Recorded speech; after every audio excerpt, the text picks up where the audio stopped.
Hello everyone, welcome to Pumpkin Junk Plays. I am Henry. Thank you for joining me for this gameplay, and today I'll be doing something a little bit different. I will not be talking about the gameplay itself, but rather I will be talking about improving your KD by hacking the metagame. What do I mean by hacking the metagame? I mean doing things not necessarily in-game that'll help you get a better KD. In other words, things that you do that are not gameplay related. In other words, things that are not to do with your skill level as a player. Of course, you could get a better KD if you were a higher skilled player, and that's not what I'm talking about here. I mean, if you want to look about advice for that, you can go to somebody like Exclusive Ace or somebody else on YouTube. But I'm not the strongest of players when it comes to gunfights, and you're not on this channel to watch me win awesome gunfights. I hope you're on this channel because it's entertaining in other ways, especially with Max and Mori and other things I do on this channel. But I have been around for a while. I've been playing Call of Duty since Call of Duty 2, and so I've learned some certain tips and tricks to help me get a better KD, and I'm going to share them with you today. Now, this doesn't mean that I'm going to tell you any way to cheat. I do not believe in cheating, and I believe in legitimately using valid ways that the game provides in order to get what you want to get. So if you're looking for cheats, you can go elsewhere. Okay, so the number one thing I'm going to address about getting a better KD is the time and day that you play. I find that time of day matters a lot, and the day in which you play matters a lot too. Sunday afternoons I used to find was really great for finding lobbies that were not as difficult as usual. I would find lots of kids playing, and it wouldn't be nearly as difficult to get good scores on Sunday afternoons.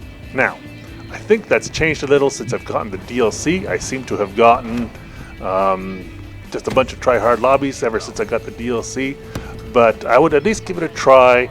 Your mileage may vary, of course. Now, time of day is the second part of that, and that makes a huge difference. Usually I play early evening, between 7 and 9, sometimes 9:30 to 10, but definitely no later than 10 o'clock. I have a job, I need to go to bed at a reasonable time, I need to get up early, so that I don't play 10:30, 11, 11:30, 12. That's usually not what I do. And when I do play at that time, like on a weekend, I have some extra time, I know I can sleep in, I definitely find that the lobbies are harder and I don't do as well. Okay, the second thing that'll help you get a better KD, and that is, if you haven't bought the DLC yet, don't buy it. I have definitely found that playing DLC maps, which I cannot disable this time around, definitely makes a difference in how hard the lobbies are. Now, I've kind of mentioned this already, but I wanted to make it its own point because it's a pretty strong thing to do, to have a worse KD or better KD, to find easier lobbies, to find harder lobbies. And yes, definitely DLC affects this. Okay, number 3, and that is the game mode that you play. When you choose a lobby, if you're going to choose Search and Destroy or Domination, you're not going to do as well than if you chose TDM or Uplink playing Defense, for example. And TDM I definitely do better than playing any other game mode except for Uplink. And I'll get into Uplink in a second, but TDM, the lobbies are generally easier. There's just so many more people playing. It's more likely you'll find some bad players to play against, and that'll help. My KD ratio, I think, in TDM is better, much better than in Domination. So if you want to get a better KD, that's one thing you can do. Now, Uplink, that's a game mode that was suggested by Sick and Mad Raj in order to up your KD. And that works really well too. All you need to do is play defense and get anyone that gets near the uplink station. And then you can build up your score streaks and then get a high KD ratio. And not only are you playing the objective, but you're also improving your own KD ratio at the same time. I don't like improving your KD ratio at the expense of losing the game. So if you want to win the game and improve your KD ratio, TDM and Uplink I think are the best for that. Now let's talk a little bit about what you do in the lobby. First of all, you want to take a look at who is on your team. Now, if you're in the lobby and you notice that there's lots of try-hard 500 score per minute people on the other team, and there's all the low score per minute people on your team, well, back out of that lobby and find a different lobby. I find no shame in that. I mean, it's an ability the game gives you, so why not use it? I mean, just take a look at the leaderboard and see if there's crazy KD and SPM people on the opposing team, and if there are, you're not going to have a good game, unless you're a really strong player. But I hate to admit it, I am not a really strong player. So going up against these really good players usually does me poorly. So I try to stay away from those games. So I just back out and find a different lobby, and I'm happier for it. Now this segues a little bit into the next point I was going to make. And that is, when you enter a game and you find out that the enemy team is a lot better than yours, I'm not a big fan of leaving a game in progress.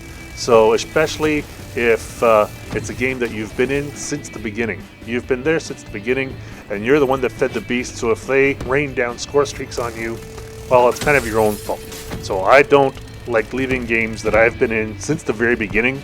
I just don't think it's fair. Sometimes if I'm really put out and I'm really ticked off, sometimes I'll exit one, but it's not something that leaves a good taste in my mouth, that's for sure.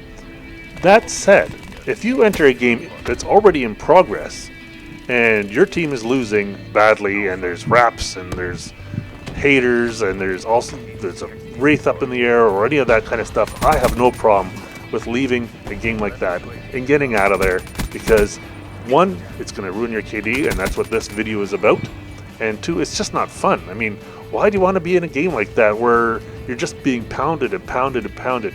It's not my idea of fun. I play this game to have fun, not to be annoyed and to have a bad time. So if you enter a game that is already doing poorly, it's a game in progress, feel free to exit and find a different game, and don't feel guilty about it. I mean, I don't. And if you enter a game from the beginning, try to tough it out. What I usually do is, if I enter a game from the beginning and it turns bad, I just turn it into a game of TDM. I know we're not going to win because our team is doing so poorly compared to all the good players on the other team. They're just pounding us.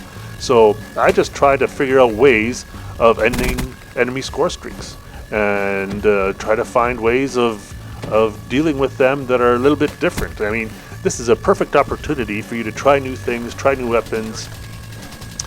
Maybe you take a flank route you've never taken before, and if the game is going to end anyway and you're going to lose anyway, this is a great opportunity for you to try new things and experiment a little bit. And that's exactly what I do. Especially, I play mostly domination, so if I'm losing domination, well, that's when I try new things.